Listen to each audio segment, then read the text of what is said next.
तो स्वागत है आप सभी का आपके अपने चैनल लक्ष्य तक पर सीटेट 2026 की इस क्लास में आज महत्वपूर्ण प्रश्नों के साथ सीडीपी लेकर आए हैं आपके लिए। जी हाँ दोस्तों, सीडीपी पेडागोजी के जितने भी महत्वपूर्ण बन सकते हैं आज की क्लास में डिस्कस किया जाएगा। और खास करके आज का बाल विकास का यह पेडागोजी का प्रश्न थोड़ा सा टफ होने वाला है। जी हाँ, कठिन होने वाला है। तो चलिए क्लास को स्टार्ट कर देते हैं। अगर आपको भी बाल विकास के पेडागोजी से डर लगता है तो एक क्लास देखिए, बस आपका डर पूरा का पूरा खत्म हो जाएगा। चलिए, जो साथ में हम ट्रिक बताते हैं उसे नोट करते हुए चलिएगा। आपको पहला प्रश्न देखिए क्या कह रहा है। पहले प्रश्न में देखा जाए तो आज का क्या पूछा गया है कि पियाजे के अनुसार संज्ञानात्मक असंतुलन किस स्थिति में उत्पन्न होता है। बहुत ही इंपॉर्टेंट प्रश्न है। आपको पता होगा कि पियाजे, कोहलबर्ग और वाइगोत्स्की को आपको अलग से पढ़ाया जा रहा है हमारे चैनल पर, ठीक है। लेकिन कुछ प्रश्न तो यहाँ पर भी मिल जाएंगे आपको। क्यों? क्योंकि ये इंपॉर्टेंट है जो छूट गए होंगे। चलिए देख लीजिए ध्यान से कि कह रहा है कि पियाजे के अनुसार संज्ञानात्मक असंतुलन किस स्थिति में उत्पन्न होता है। ए ऑप्शन कह रहा है कि जब छात्र नई जानकारी को पहले से मौजूद स्कीमा से मिलाता है। बी ऑप्शन कह रहा है कि जब नई जानकारी पुराने स्कीमा से मेल नहीं खाती। सी ऑप्शन कह रहा है कि जब छात्र रट कर सीखता है। और डी ऑप्शन कह रहा है कि जब पर्यावरण स्थिर रहता है। चलिए जल्दी से कमेंट करिए और बताइए कि कौन सा उत्तर पहले प्रश्न का होने वाला है। देखिए यहाँ पर बात किया गया था कि असंतुलन की बात, संज्ञानात्मक असंतुलन की बात किया गया था। तो यहाँ पर संज्ञानात्मक असंतुलन में जो है पर्यावरण स्थिर रहेगा तो संतुलन हो जाएगा। यहाँ पर असंतुलन की बात कर रहा है इसलिए इसे काट दीजिए। और सी ऑप्शन कह रहा है कि जब छात्र रट कर सीखता है। तो रटना जो शब्द है अपने आप में नेगेटिव है, इसे काटिए, तुरंत काटिए। और बी ऑप्शन देखिए क्या कह रहा है कि जब नई जानकारी पुराने स्कीमा से मेल नहीं खाती तभी तो संज्ञानात्मक असंतुलन की स्थिति पैदा होती है। ये आप जानते रहिए और इस प्रश्न का उत्तर जो होगा बी ऑप्शन हमारा सही हो जाएगा। ठीक है, तो यहाँ पर पहले प्रश्न का उत्तर जो निकलेगा बी ऑप्शन होगा। और आगे बढ़ेंगे, अगला प्रश्न देखेंगे क्या कह रहा है। चलिए अगले प्रश्न में कहा जा रहा है कि निकटस्थ विकास क्षेत्र यानी जेडपीडी, जेडपीडी किसे कहते हैं? जोन ऑफ प्रॉक्सिमल डेवलपमेंट को। इसका फुल फॉर्म है जोन ऑफ प्रॉक्सिमल डेवलपमेंट, ठीक है। किसका केंद्रीय सिद्धांत है, आपसे ये पूछा जा रहा है। आपको मैंने बताया था, अगर आपने मेरी क्लास को ध्यान से देखा होगा पिछली क्लासेज को, तो यहाँ पर इस प्रश्न का उत्तर आप दे सकते हैं। क्योंकि मैंने एक ही ट्रिक बताया था कि जहां पर भी जेडपीडी आ जाए या निकटस्थ विकास क्षेत्र आ जाए, कुछ करना नहीं, तुरंत आपको वाइगोत्स्की मारना है, क्योंकि वाइगोत्स्की ने ही जेडपीडी का सिद्धांत दिया था। ठीक है, तो यहाँ पर मैं प्रश्न भी नहीं पढ़ूंगा, आपको डायरेक्ट उत्तर बताकर आगे निकलूंगा क्योंकि ये सरल प्रश्न था। आगे बढ़ेंगे, अगला देखिए, ये प्रश्न थोड़ा सा आपके लिए टफ हो सकता है। चलिए बताइए, प्रश्न में पूछा जा रहा है कि रचनावाद का मुख्य सिद्धांत क्या है। रचनावाद का सिद्धांत पूछा जा रहा है, ठीक है। ए ऑप्शन कह रहा है कि शिक्षक केंद्रित अधिगम, जहां पर भी मैंने बताया कि जहां पर भी शिक्षक केंद्रित अधिगम हो उसे तुरंत काटिए, उस पर समय मत वेस्ट करिए। और बी ऑप्शन कह रहा है कि ज्ञान का निष्क्रिय ग्रहण, रचनावादी में कभी भी ज्ञान का निष्क्रिय निष्क्रिय ग्रहण नहीं किया जाता। आपको यह भी काटना पड़ेगा क्योंकि सक्रिय ग्रहण किया जाता है, सक्रिय निष्क्रिय नहीं, ठीक है। तो बी ऑप्शन भी हमारा कट जाएगा। अब कह रहा है सी ऑप्शन, ज्ञान का सक्रिय निर्माण, ये हमारा ऑप्शन हो सकता है। लेकिन डी ऑप्शन को देखिए, कह रहा है कि व्यवहार आधारित सीखना, तो बिल्कुल नहीं, रचनावाद में यह व्यवहार आधारित सीखना नहीं होगा। हमारा जो उत्तर होगा वह क्या होगा?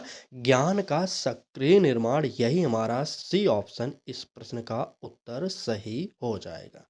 ठीक, चलिए क्लास अच्छी लग रही है तो लाइक जरूर करिएगा, क्योंकि इस प्रकार की क्लासेज आपको यूट्यूब पर डेली हमारे चैनल लक्ष्य तक पर मिल रही हैं फ्री में। तो डेली क्लासेज जरूर लाइव देखा करिए आप लोग। चलिए बात करेंगे अगले प्रश्न की। तो कह रहा है कि सीखने का हस्तांतरण में सकारात्मक हस्तांतरण का उदाहरण कौन सा है।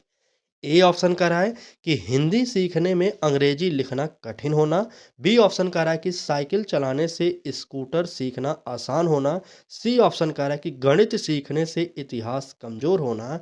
और डी ऑप्शन कह रहा है कि एक ही विषय की पुनरावृत्ति करना। चलिए, देख रहे हैं इस प्रकार के प्रश्न भी आपके पेपर में आ सकते हैं, इसलिए यहाँ पर जो भी कराया जा रहा है बहुत ही इम्पोर्टेंट है आपके लिए। चलिए, जल्दी से प्रश्न संख्या 4 का उत्तर कमेंट बॉक्स में बताइए, 5 सेकंड के अंदर उत्तर बताइए। चलिए, जल्दी बताइएगा। चलिए, सीखने का हस्तांतरण में सकारात्मक हस्तांतरण की बात करा, ध्यान दीजिएगा, सकारात्मक हस्तांतरण, एक ही विषय की पुनरावृत्ति करना, बिल्कुल नहीं। गणित सीखने से इतिहास कमजोर हो जाएगा, तो यहाँ पर सकारात्मक हस्तांतरण नहीं होगा। जहाँ पर एक विषय सीखने से दूसरे विषय को कठिन समझा जाए, वहाँ पर सकारात्मक हस्तांतरण नहीं होगा, वहाँ पर नकारात्मक हस्तांतरण होता है। याद करिएगा कि यहाँ पर सी ऑप्शन में कह रहा है कि गणित सीखने से इतिहास विषय कमजोर हो जाना, यह हमारा गलत हो जाएगा। और बी ऑप्शन सही हो सकता है। सी ए ऑप्शन देखिए, पहले कह रहा है कि हिंदी सीखने से अंग्रेजी भाषा कठिन, बिल्कुल नहीं। हमारा उत्तर बिल्कुल सही होगा। बी ऑप्शन क्या पूछा गया, कहा गया है यहाँ पर कि साइकिल चलाने से स्कूटर सीखना आसान होगा। अगर आप साइकिल चलाना जानते हैं तो स्कूटर भी आसानी से सीख सकते हैं, तो ये बिल्कुल सही कथन है हमारा। यहाँ पर इस प्रश्न का जो उत्तर होगा, बी ऑप्शन सही हो जाएगा। ठीक, चलें आगे। चलिए आगे बढ़ते हैं। अगला प्रश्न, स्कैप फोल्डिंग का उद्देश्य क्या? इस स्कैप फोल्डिंग को देने वाले कौन थे? तो मैंने बार बार बताया कि वाइगोत्स्की महोदय को रट डालिए, क्योंकि वाइगोत्स्की बहुत ही इंपॉर्टेंट है सीटेट के लिए। अगर आप पहली बार दे रहे हैं परीक्षा सीटेट की, तो आपको शायद नहीं पता कितने इंपॉर्टेंट हैं वाइगोत्स्की, कोहलबर्ग और पियाजे। ठीक है, इन लोगों के बारे में तो आपको शायद नहीं पता होगा कि कितने इंपॉर्टेंट है। अगर आपने प्रीवियस ईयर के क्वेश्चन पेपर को सॉल्व किया होगा, तो आपको इंपॉर्टेंट पता लग गया होगा। और जो लोग 1-2 बार पेपर दे चुके हैं, तो उनको तो पता है भाई साहब। अगर आपने अभी तक कोहलबर्ग, जीन पियाजे, वाइगोत्स्की इनको नहीं पढ़े, तो हमारे चैनल के प्लेलिस्ट पर जाइए, वहाँ पर क्लासेस करा दी गई हैं ये सब। अभी 2-4 दिन पहले ही हुई हैं, तो उन्हें देखिए जल्दी से, ठीक है? क्योंकि यहाँ से प्रश्न बहुत बनते हैं। चलिए बात करेंगे स्कैप फोल्डिंग का उद्देश्य। ए ऑप्शन का रहा है, क्या छात्र को हर समय सहायता देना? बी ऑप्शन सहायता धीरे धीरे हटाना। सी ऑप्शन कह रहा है कि छात्र को निर्भर बनाना। और डी ऑप्शन शिक्षक की भूमिका समाप्त करना। चलिए, प्रश्न संख्या 5 का उत्तर जल्दी से बताइए, कौन सा सही होने वाला है? तो देखिए, स्कैप फोल्डिंग का जो उद्देश्य होता है, स्कैप फोल्डिंग मतलब होता है सहारा देना, बच्चों को सहारा देना। तो डी ऑप्शन कह रहा है कि शिक्षक की भूमिका समाप्त करना। भाई साहब, अगर शिक्षक की भूमिका अगर आप समाप्त कर देंगे, तो बालकों को सहायता कौन प्रदान करेगा, सहारा कौन बनेगा? तो इसलिए ये ऑप्शन हमारा गलत होगा। सी ऑप्शन कह रहा है कि छात्र को निर्भर बनाना है, ये हमारा ऑप्शन नहीं होगा, क्योंकि इसके फोल्डिंग का उद्देश्य पूछा जा रहा है। ठीक है, तो सहायता धीरे-धीरे हटाना, तो यही हमारा बी ऑप्शन सही होगा, क्योंकि मैंने जस्ट अभी बताया कि सहारा देना होता है। और सहारा अगर आप किसी को भी दे रहे हैं, ना कि बालक को, किसी को भी देना, तो एक बैग मत हट जाइए कि तुरंत हट जाए। ठीक है, धीरे-धीरे हटेंगे, तो ताकि बालक सहारा जो पा रहा था उसको थोड़ा-सा समझ जाए। ठीक है, क्योंकि अगर अचानक हट जाएँगे, तो बालक हो सकता है गड़बड़ा जाए या गिर जाए, कुछ भी हो सकता है, ना सीखे। तो इस प्रकार से धीरे-धीरे सहायता हटाना चाहिए। ठीक? तो यहाँ पर इस प्रश्न का जो उत्तर होगा, बी ऑप्शन सही हो जाएगा। चलिए, आगे बढ़ेंगे और अगला प्रश्न देखेंगे क्या कह रहा है कि समावेशी शिक्षा का मूल लक्ष्य क्या है? मूल लक्ष्य की बात कर रहा है। ए ऑप्शन कह रहा है कि विशेष बच्चों को अलग विद्यालय भेजना। बी ऑप्शन कह रहा है कि सभी बच्चों के लिए समान अवसर उपलब्ध कराना। और सी ऑप्शन केवल प्रतिभाशाली छात्रों को आगे बढ़ाना। और डी ऑप्शन कठिन विषयों को हटाना। चलिए, जल्दी से बताइए कि समावेशी शिक्षा का मूल लक्ष्य क्या है? चलिए बताइए, फटाक से कमेंट करिए, उत्तर क्या होने वाला है? चलिए, जल्दी बताइए, प्रश्न संख्या 6 का उत्तर। देखिए, समावेशी शिक्षा का मूल लक्ष्य होता है क्या? डी ऑप्शन देखिए, कह रहा है कि कठिन विषयों को हटाना, तो बिल्कुल नहीं, ये लक्ष्य नहीं होगा। केवल प्रतिभाशाली छात्रों को आगे बढ़ाना, बिल्कुल नहीं। समावेशी शिक्षा कहती है कि सभी बालकों को साथ में आगे बढ़ाना चाहिए हमें, ठीक है? तो यहाँ पर और ये ऑप्शन देखिए, विशेष बच्चों को अलग विद्यालय भेजना, समावेशी शिक्षा इसका विरोध करता है। कैसे? क्योंकि कोई भी बालक विशेष हो, कितना भी विशेष हो, किसी भी विद्यालय में अलग से उसे नहीं भेज सकते। सभी बच्चों को एक साथ एक कमरे में बैठाकर आपको पढ़ाना है, यही समावेशी शिक्षा हमारी कहती है। और समावेशी शिक्षा बहुत ही इम्पोर्टेंट है। यहाँ पर हमारा इस प्रश्न का जो उत्तर होगा बी ऑप्शन सही होगा, सभी बच्चों के लिए समान अवसर उपलब्ध कराना, यही हमारा सही हो जाएगा। ठीक, चलें आगे। चलिए फिलहाल आगे बढ़ते हैं, अगला प्रश्न देखते हैं क्या कह रहा है। देखिए, अगले प्रश्न में कहा जा रहा है कि बहुविकल्पी प्रश्न किस प्रकार का मूल्यांकन माना जाता है। बहुत ही इंपॉर्टेंट है, थोड़ा सा लॉजिक लगाइएगा आप लोग, ठीक है, इंपॉर्टेंट नोट करके। क्या पूछा जा रहा है कि बहुविकल्पी प्रश्न किस प्रकार का मूल्यांकन माना जाता है। ए ऑप्शन कह रहा है कि प्रारूपिक, बी ऑप्शन समग्र, सी ऑप्शन निरंतर, डी ऑप्शन गुणात्मक।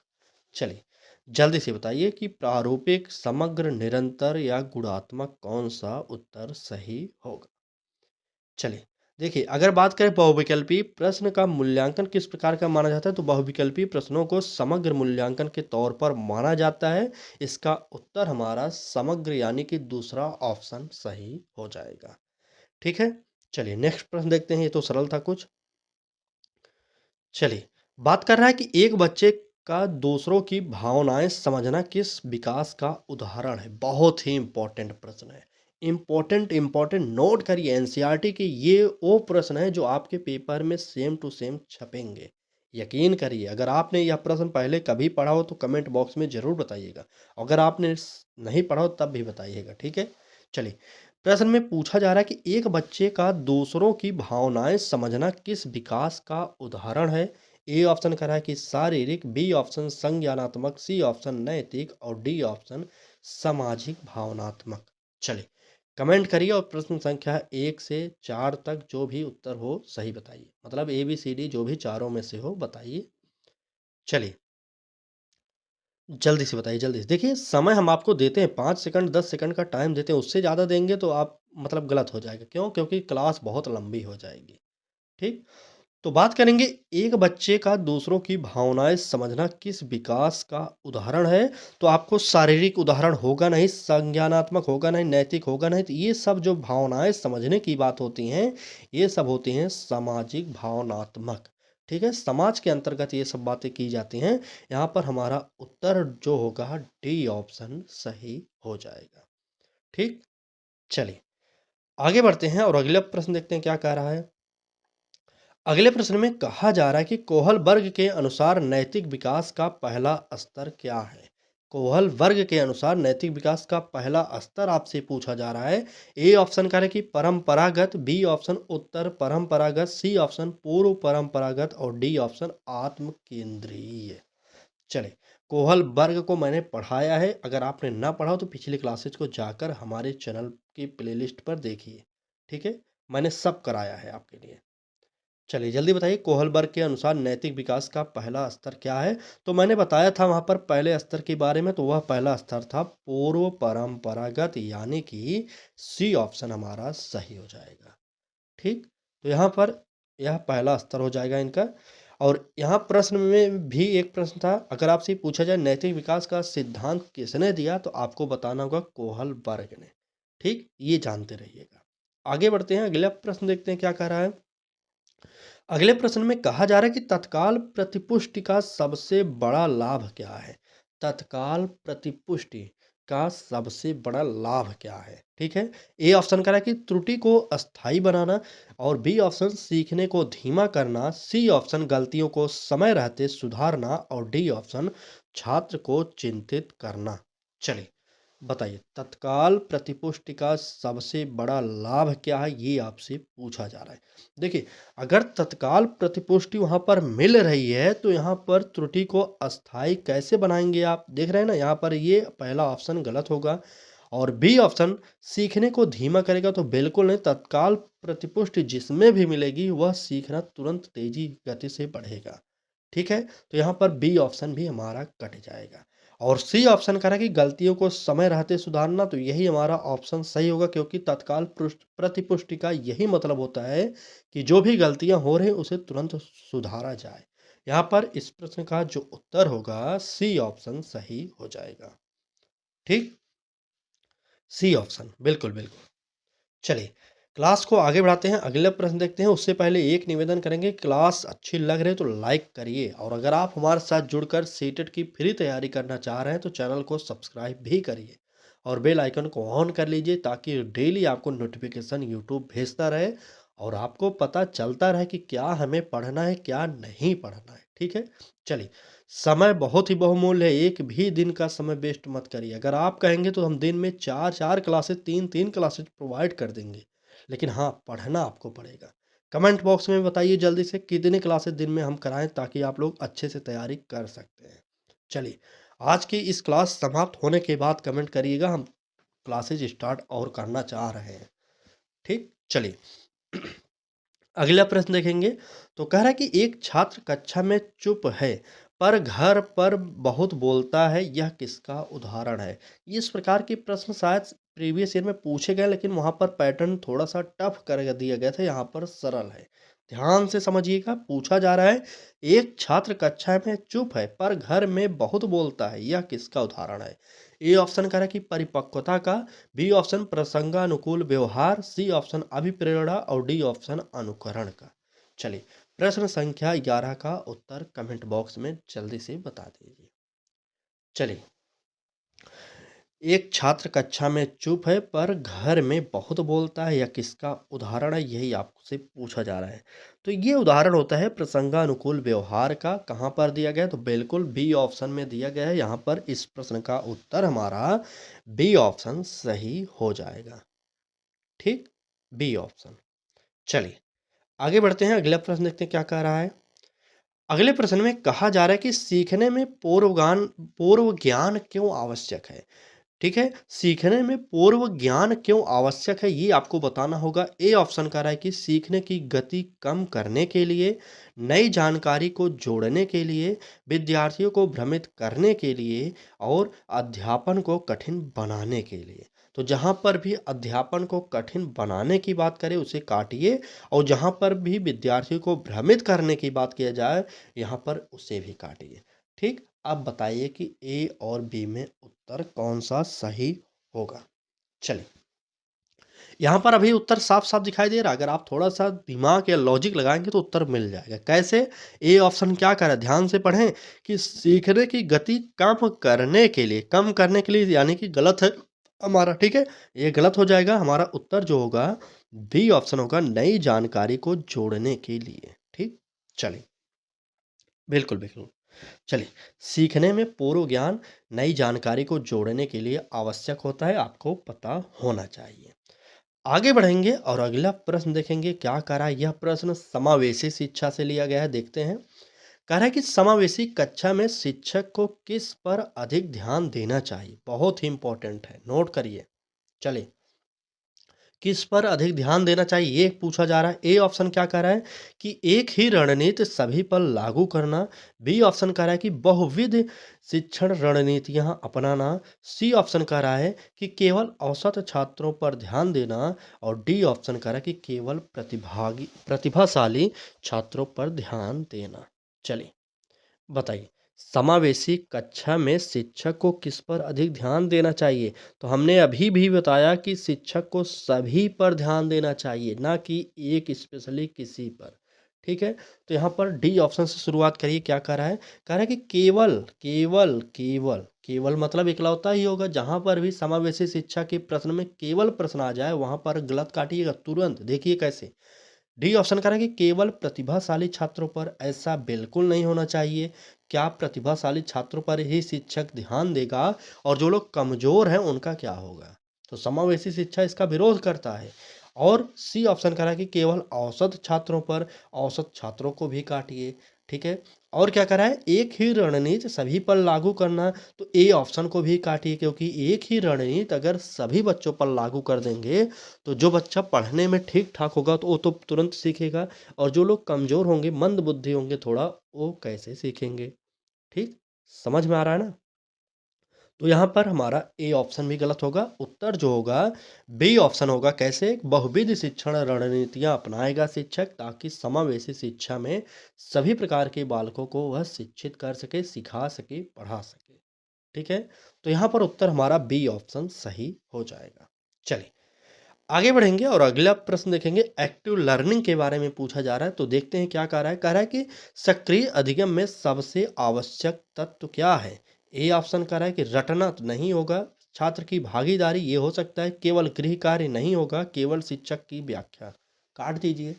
देख रहे हैं, ट्रिक इस प्रकार से यूज हो रही है। तो रटना तो मान लीजिए आज से पहले भी हमारे क्लासेज में ये शब्द आ चुका है, लेकिन केवल शिक्षक की व्याख्या ये शब्द मेरे हिसाब से पहली बार आया और केवल गृह कार्य तो पहली बार आया है। तो इस प्रकार के शब्दों को एक रफ कॉपी बना लीजिए, वहाँ पर नोट करिए। जो भी निगेटिव शब्द हम अपने प्रश्न में सॉल्व करते हुए चल रहे हैं ना, उसे नोट करिए, वहाँ पर आपको परीक्षा में दिखने को मिलेंगे। ठीक। और बहुत ही इंपॉर्टेंट है ये ट्रिक, आप यूज करिए और आप मार्केट से कोई प्रैक्टिस सेट ले सकते हैं। ठीक है, नहीं तो यहाँ इस क्लास में लगा देंगे प्रीवियस ईयर की जो क्वेश्चन पेपर है। ठीक है, यहाँ पर लग जाएगा क्लास का क्वेश्चन पेपर जो प्रीवियस ईयर का है, आप उसे भी ले सकते हैं। प्रीवियस ईयर को सॉल्व करिए, आपको खुद पता चला जाएगा कि यह ट्रिक कितने काम की है। ठीक। चलिए, यहाँ पर इस प्रश्न का जो उत्तर होगा क्या निकला, बी ऑप्शन, छात्र की भागीदारी यही सक्रिय अधिगम में सबसे आवश्यक तत्व होता है। चलिए आगे बढ़ेंगे, अगला प्रश्न देखेंगे, मोटिवेशन को बढ़ाने का सबसे प्रभावी तरीका क्या है। यानी अभिप्रेरणा को बढ़ाने का सबसे प्रभावी तरीका क्या है, ये आपको पता होना चाहिए। अभिप्रेरणा शब्द ना जानते हो तो इसका इंग्लिश जो होता है ये याद कर लीजिए, ये होता है मोटिवेशन। ये शब्द आप नहीं भूलेंगे। ठीक। ये ऑप्शन कर रहा है कि दंड देना, तो बिल्कुल नहीं। जहां पर दंड देने की बात हो काटिए, धमकाने की बात हो काट दीजिए, कड़ी प्रतियोगिता स्थापित करना काट दीजिए। देख रहे हैं, इस प्रकार से सॉल्व करिए। ऐसे नहीं सॉल्व होगा, अधिक से अधिक प्रैक्टिस सेट को हल करिए, पढ़िए, ध्यान दीजिए। ठीक है, तभी आप सॉल्व कर सकते हैं। यहाँ पर हमारा उत्तर जो होगा, सार्थक कार्य प्रदान करना। सार्थक कार्य प्रदान करना बिल्कुल सही, ये हमारा ऑप्शन सी सही हो जाएगा। ठीक, सी बिल्कुल बिल्कुल। चलिए, किताब के बारे में अभी तो वैसे मैंने नहीं बताया फिलहाल। चलिए कमेंट बॉक्स में कमेंट करिएगा कितने लोगों को सीटेट की बेस्ट बुक चाहिए, हम आपको रिव्यू करके बता देंगे। ठीक, चलिए फिलहाल आगे बढ़ते हैं, तब तक पढ़ाई करते रहिए डेली। बात करेंगे अगले प्रश्न की। तो कह रहा है कि प्रायोगिक अधिगम का प्रस्ताव किसने दिया। प्रायोगिक अधिगम का प्रस्ताव किसने दिया ये पूछा जा रहा है। कोलब ने दिया या स्किनर, थॉर्नडाइक, पावलोव। चलिए जल्दी बताइए, प्रश्न संख्या 16 का उत्तर क्या होने वाला है। प्रायोगिक अधिगम का प्रस्ताव किसने दिया। चलिए प्रश्न संख्या 16, कोलब यहाँ पर थोड़ा सा गलती हो रहा है क्या। चलिए यहाँ पर ए ऑप्शन होगा, कोहलर है क्या। बताइए आप लोग, कमेंट करिए, सर्च करिए कहीं पर, कोहलर है क्या, ये मिसप्रिंट हो गया। चलिए फिलहाल कोलब या कोहलर, चलिए फिलहाल इस प्रश्न को ही काट दीजिए क्योंकि ये थोड़ा सा टाइपिंग एरर में आ गया है। ठीक है, चलिए फिलहाल आगे बढ़ते हैं, अगला प्रश्न देखेंगे। देखिए, अपने मन से हम कुछ नहीं बताते। ठीक है, जो किताबों में लिखा गया वही हम आपको ज़्यादातर प्रश्नों के माध्यम से बताने की कोशिश करते हैं, क्योंकि हमारे अकॉर्डिंग तो सीटेट प्रश्न बनाएगा नहीं। किताब से बनाता है, वो भी एनसीईआरटी की किताब से बनाता है। तो कोशिश यही रहती है कि एनसीईआरटी के सेम टू सेम शब्दों को उठाया जाए, ताकि आपके परीक्षा में अगर वही सेम टू सेम परीक्षा में पूछा जाए शब्द, तो आप भ्रमित ना हो। ठीक है, इसलिए मैंने ये प्रश्न जो था यहाँ पर थोड़ा सा मुझे गलती लगी, इसलिए मैंने इस प्रश्न को काट दिया। लेकिन आपको यह खोजना पड़ेगा एनसीईआरटी में, क्या ये कोहलर हैं, कोलब हैं। कोलब तो वैसे कोई मनोवैज्ञानिक मैंने नहीं सुना आज तक। यहाँ पर नोट कर लीजिए, कोहलर ही होंगे। ठीक है, इनको नोट करिए, कोहलर ही होंगे मेरे हिसाब से। तो फिलहाल इस प्रश्न को सर्च करके तभी आप लोग अपने नॉलेज में रखिएगा। ठीक, चलिए फिलहाल हम किसी क्लास में बता देंगे। चलिए देखते हैं, आगे बढ़ेंगे, अगले प्रश्न देखेंगे। अगले प्रश्न में कहा जा रहा है कि बाल केंद्रित शिक्षा में शिक्षक की भूमिका क्या होती है। ए ऑप्शन कह रहा है कि जानकारी देने वाला, बी ऑप्शन कह रहा है कि अधिनायकवादी, सी ऑप्शन कह रहा है कि सहायक या सुविधा दाता, और डी ऑप्शन नियंत्रक की। चलिए कमेंट बॉक्स में जल्दी से बता दीजिए ए बी सी डी में से उत्तर कौन सा सही होगा। चलिए, बाल केंद्रित शिक्षा में शिक्षक की भूमिका क्या होती है। तो आपको मैंने बताया, शिक्षक की भूमिका जहाँ पर भी पूछी जाए वहाँ पर एक शब्द को याद करिए, वह होगा क्या, सहायक या सुविधादाता का। ठीक है, सहायक या मार्ग निर्माता का। इतना शब्द अगर आपने जान लिया तो आपको शिक्षक से संबंधित जितने भी प्रश्न पूछेंगे सीटेट में वह आप जान जाएंगे। सी ऑप्शन को डायरेक्ट उत्तर निकाल कर सही कर लीजिए। ठीक, चलें आगे। चलिए अगला प्रश्न देखिए क्या कह रहा है। अगले प्रश्न में कहा जा रहा है कि सीखने की प्रक्रिया में त्रुटियां क्या दर्शाती हैं। ए ऑप्शन असफलता, बी ऑप्शन अधिगम में रुकावट, सी ऑप्शन विकास की स्वाभाविक प्रक्रिया और डी ऑप्शन दंड की आवश्यकता। चलिए जल्दी से बताइए कि कौन सा उत्तर होगा। सीखने की प्रक्रिया में त्रुटियां क्या दर्शाएंगी।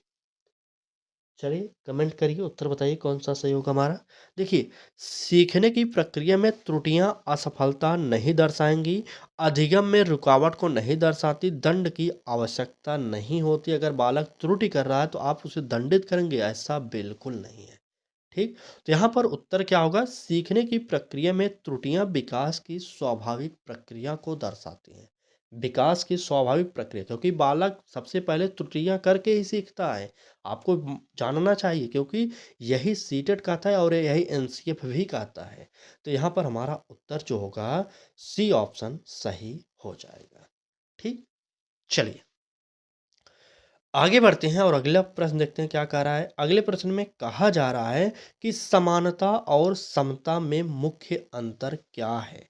बताइए, समानता और समता में मुख्य अंतर पूछा जा रहा है। ए ऑप्शन कह रहा है कि दोनों समान हैं, बी ऑप्शन कह रहा है समानता बराबर समान संसाधन। यहाँ पर डायरेक्ट उत्तर आप लोग नोट करिए। चलिए यहाँ पर डायरेक्ट उत्तर बता दें आपको। चलिए बिल्कुल सही। यहाँ पर समानता और समता जो अंतर होता है वह होता है, बी ऑप्शन सही होगा। समानता बराबर समान संसाधन, फिर समता बराबर आवश्यकता अनुसार संसाधन। यही हमारा उत्तर होगा। बस इतना शब्द आप लोग जान जाइए, तो यही अंतर होता है समानता और समता में। ठीक है, पूरे ऑप्शन को पढ़ने की आवश्यकता नहीं, काट दीजिए तुरंत। ठीक, चलिए आगे बढ़ते हैं। अगला प्रश्न देखते हैं क्या कह रहा है। अगले प्रश्न में कहा जा रहा है कि विशेष आवश्यकता वाले बच्चे के लिए व्यक्तिगत शिक्षण योजना का मुख्य उद्देश्य है। क्या उद्देश्य है।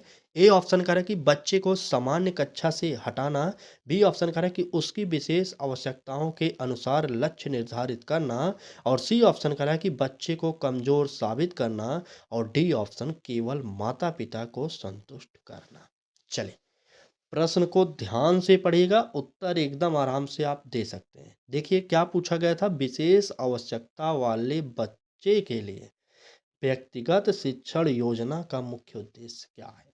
चलिए बताइए, कमेंट करिए, प्रश्न का उत्तर बताइए जल्दी से कमेंट बॉक्स में। चलिए इस प्रश्न को ध्यान से पढ़िए, 2 से 3 बार पढ़ लीजिए, लेकिन 10-15 सेकंड में उत्तर दीजिए। चलिए 15 सेकंड का टाइम दे रहे हैं इसमें। चलिए बताते रहिए। चलिए बताइए, सीटेट की यह क्लास आपको कैसी लग रही है ये भी बताते रहिएगा। ठीक है, क्योंकि हम आपको सीटेट की फ्री प्रैक्टिस बैच वो भी यूट्यूब के चैनल लक्ष्य तक पर प्रोवाइड कर रहे हैं। अगर आप भी चाहते हैं जुड़ना तो जुड़ सकते हैं। करना कुछ नहीं, सिर्फ चैनल को सब्सक्राइब करना है और बेल आइकन को ऑन कर लेना है। और ना तो 1 रुपये देना है, ना तो कुछ करना है, बस आपको पढ़ाई करते रहना है। चलिए आपने उत्तर दे दिया होगा मेरे हिसाब से। अब आप अपना उत्तर खुद से मिलाइए, मैं उत्तर बताने चल रहा हूँ। ठीक है, देखिए यहाँ पर व्यक्तिगत शिक्षण योजना का मुख्य उद्देश्य पूछा जा रहा था। तो यहाँ पर ए ऑप्शन नहीं पढ़ेंगे, पहले डी ऑप्शन देखिए। कह रहा है कि केवल माता पिता को संतुष्ट करना। भाई साहब बच्चे को आप पढ़ा रहे हैं तो माता पिता को क्यों संतुष्ट करेंगे। बच्चे को आपको संतुष्ट करना पड़ेगा ना, तो यहाँ पर काटिए। और सी ऑप्शन कह रहा है कि बच्चे को कमजोर साबित करना। बालक कितना भी मंद बुद्धि हो, लेकिन आप उसे साबित नहीं करेंगे कि बालक मंद बुद्धि है, कमजोर है, काट दीजिए। अब बी ऑप्शन कह रहा है कि उसकी विशेष आवश्यकताओं के अनुसार लक्ष्य निर्धारित करना। यही हमारा सही हो सकता है। और ए ऑप्शन कह रहा है कि बच्चे को सामान्य कक्षा से हटा देना, तो बिल्कुल नहीं होगा। ठीक, तो यहाँ पर हमारा उत्तर जो होगा बी ऑप्शन सही होगा। देखिए बी ऑप्शन सही हो जाएगा। ठीक, सीडीपी से डरिए मत। हमने सीटेट जैसी परीक्षा में वो भी मिडिल के पेपर में 30 में 30 नंबर पाया था। ठीक, अगर आप लोग कहेंगे तो हम अपनी रिजल्ट को दिखा देंगे किसी भी क्लास में। ठीक है, डरिए मत, क्योंकि सीटेट बहुत ज़्यादा टफ नहीं होता, बस आपके समझने की बात है। अगर आपने समझ लिया तो सीटेट की परीक्षा हवा में पास कर सकते हैं आप। ठीक, और नहीं समझे तो बहुत ही टफ है। किस प्रकार से हर क्लास में हम ट्रिक बता रहे हैं, हर शब्द को बता रहे हैं, कौन-सा पॉजिटिव है, कौन-सा नेगेटिव है, बस यही तो समझना है भाई और कुछ अलग से एफर्ट नहीं करना है, ठीक है? बस इतना ही कर दीजिए, बाकी आपको सीटेट पास होने से कोई नहीं रोक सकता। इस प्रश्न का उत्तर बी ऑप्शन सही हो जाएगा, ठीक? चलिए आगे बढ़ते हैं और अगला प्रश्न देखते हैं। चलिए आज की क्लास में बस इतने ही प्रश्न थे। बाकी क्लास कैसी लगी कमेंट बॉक्स में ज़रूर बताइएगा। डेली सुबह 10 बजे क्लासेज हो रही हैं आपके लिए। अगर आपको किसी भी टाइम एक और क्लास चाहिए तो उसके लिए आप कमेंट बॉक्स में कमेंट करिए, ठीक? तो बताइएगा ज़रूर किस सब्जेक्ट की शाम को क्लास कराई जाए, क्योंकि ये क्लास शाम को और कराने की सोच रहे हैं हम। टाइम आप बताइए, क्योंकि आप जिस टाइम पढ़ सकते हैं उसी टाइम क्लास लगा दी जाएगी डेली के लिए, ठीक? चलिए, क्लास अच्छी लगी हो तो लाइक करिएगा, चैनल को सब्सक्राइब अभी तक ना किए हो तो सब्सक्राइब करिए और बेल आइकन को ऑन करिए, क्लास को अपने मित्रों तक भी शेयर करिएगा, ठीक? चलिए, आज की क्लास में बस इतना ही, धन्यवाद।